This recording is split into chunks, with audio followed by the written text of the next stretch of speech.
je dois être franc avec vous. Hein. Je pense que l'effectif ici est valable, bien sûr. Mais c'est pas le départ. C'est bizarre. D'habitude, quand on fait une présélection, à peine sorti, tout le monde l'a. Et cette fois-ci, on l'a pas. Donc c'était un peu compliqué. Donc vous aurez dû voir les effectifs qu'on voulait avoir ici. Malheureusement, on ne l'a pas eu.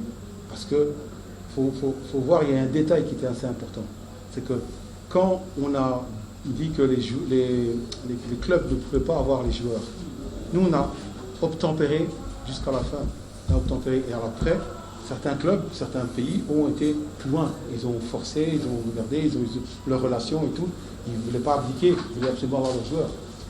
Donc c'était un peu cette sensibilité-là qui nous a fait un peu défaut. Je dis nous, parce que je fais partie de la fédération, je fais partie du groupe, je suis sélectionneur moi-même, et je prends aussi sur moi s'il y a eu quelques négligences, je ne sais pas. Parce que bon, nous tous, vous êtes en train de dire que voilà, il y a eu ça, il y a eu ci, il y a eu là, mais bon, il faut bien analyser. Et c'est un peu ça, cette sensibilité-là qu'il y a eu. L'effectif, il est bien, c'est un bon effectif.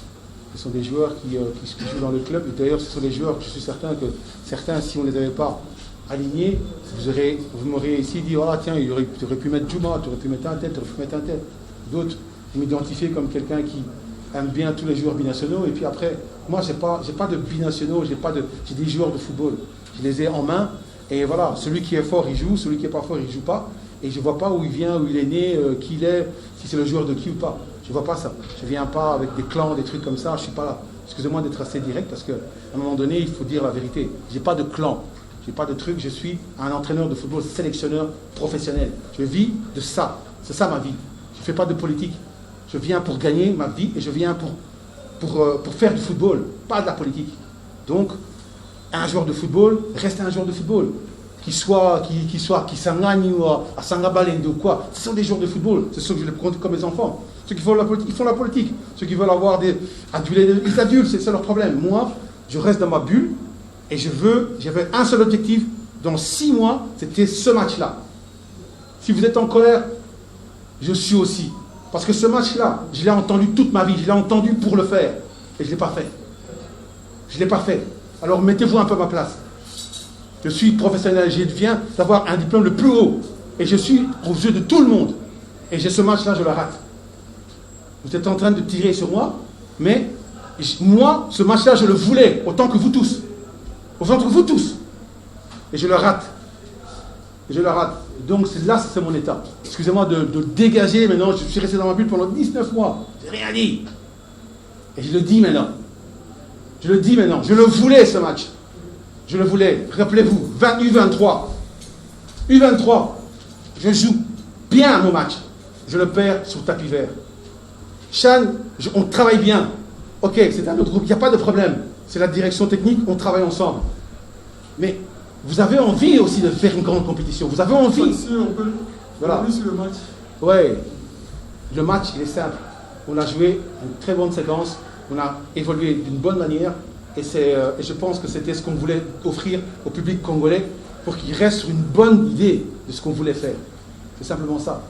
Jusqu'au début du club, ce n'est pas une vantardise. C'est simplement, ce qu'on appelle des sacrifices. Ce sont des sacrifices.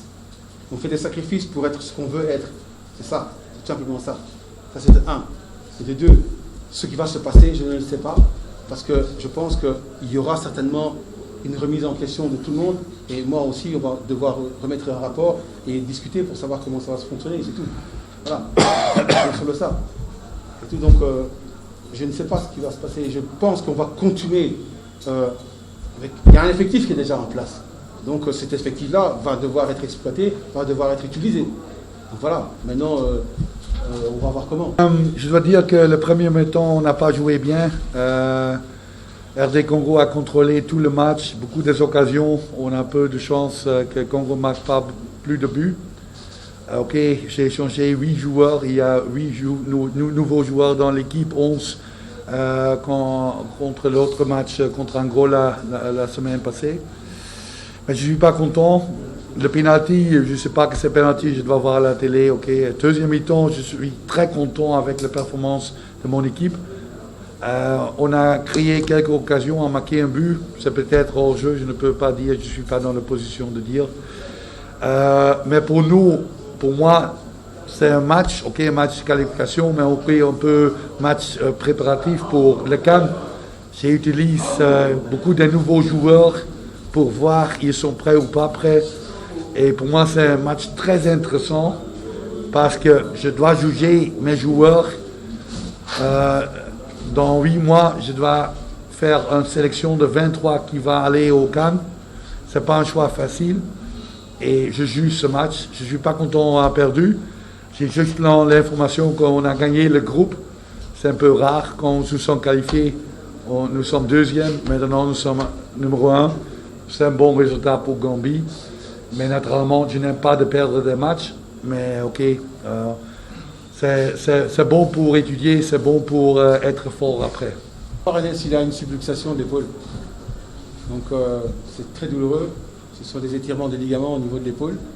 Donc il devra certainement observer donc, du repos. Et il devra certainement fixer son épaule. Voilà.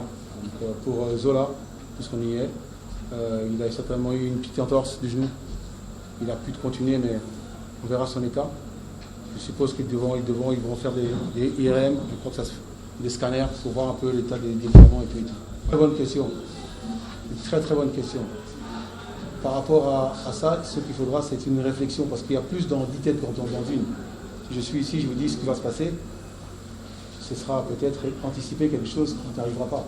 Donc à la limite, à chaud comme ça, comme je suis très sanguin, à chaud, je ne pourrais pas vous dire ce qui va se passer. Donc je suis certain qu'il va y avoir quelque chose. Mais encore une fois, on va peut-être me trouver un peu marginal. Mais parfois, il faut des passages comme ça pour passer à autre chose. Vous comprenez, je veux dire. Peut-être qu'on aura une lucidité pour pouvoir créer quelque chose de nouveau, quelque chose un lifting, c'est tout, c'est vraiment ça. Mais c'est pas.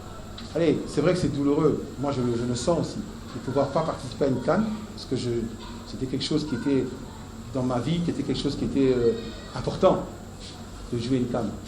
De jouer une CAN, une compétition aux Jeux Olympiques, Chan, ou tout ce que vous voulez. Parce qu'on est des compétiteurs. On vit pour ça, on travaille pour ça, on veut ça. Quand on ne l'a pas, c'est clair que c'est. Moi, j'étais frustré. On a gagné, mais j'étais frustré. Je me suis dit, mais il y a des moments où on travaille très bien et parfois on n'a pas le fruit de son travail. Et c'est un peu ça que j'ai en ce moment. C'est un peu ce goût-là que j'ai. Et voilà, donc vous m'excuserez, mais je devais le dire. Parce qu'à un moment donné,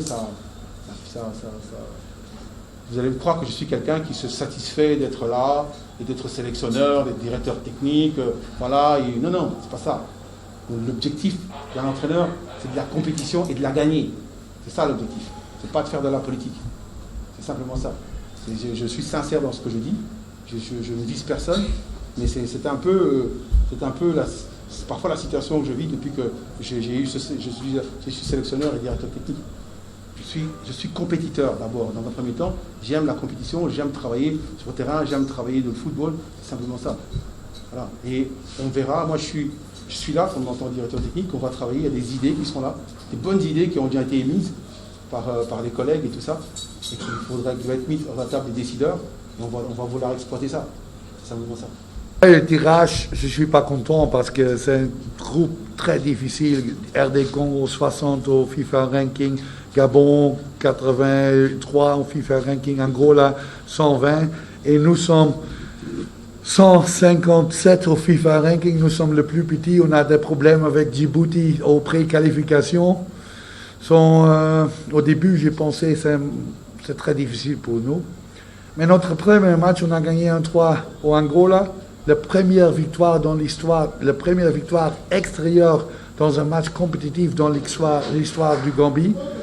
Et après, on a la confiance, on a la connaissance que tout est possible. Et la stabilité, le match nul contre RD Congo. Et après, naturellement, de victoire contre Gabon à domicile. On est plus fort aussi de mentalité. Quand j'arrive au Gambie n'a pas seulement gagné un match dans 5 ans entre 2013 et 2018. La confiance n'est pas là. Tout le monde a dit, vous êtes fou quand tu dis tu veux être qualifié avec ce groupe. Mais la qualité est là, on a beaucoup de jeunes joueurs. Naturellement, on doit être un peu stable dans les résultats. Mais j'ai beaucoup de respect pour RD Congo, pour Angola et Gabon. Ce sont toutes les équipes qui doivent être au CAN normalement. Et je suis très content et fier de mon équipe. Mais j'espère que c'est seulement le début pour Gambie.